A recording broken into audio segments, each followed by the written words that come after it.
आज पनि हामी चाहिँ पुरै ढेँडो भात सुरु छ। आज चाहिँ हाम्रो पुरै ढेँडो भात खाने प्लान। अचार पनि रुख भेन्डाको यो के अरे सिन्की यसरी खालको अचार अचार पनि कतिवटा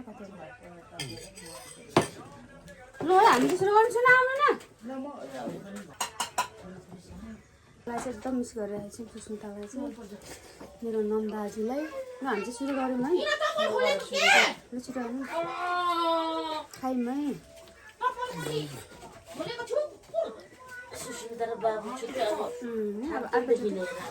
अर्कोसँग सबैजना भेला भएर खाने।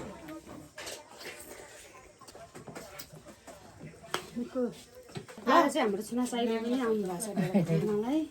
यो मात्रै हेर्दा हेर्दा आज त आफै खायो आफै नै खानु आइपुगे। ल आज चाहिँ मजाले खाना आउँछु भोलिपछि खानुपर्छ। अलिक दिन बस्नुहुन्छ होला नि त।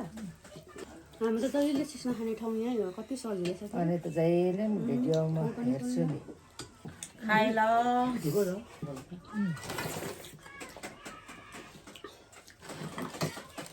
पुरानो घरमा नि मान्छे त्यसको पछाडिपट्टि ठुलो रुख थियो कि थुप्रो थुप्रो पाक्थ्यो। यत्तिकै यत्तिकै हुन्थ्यो। टिप्दै खान्थ्यो। मिठो नै मिठो ताक्छ।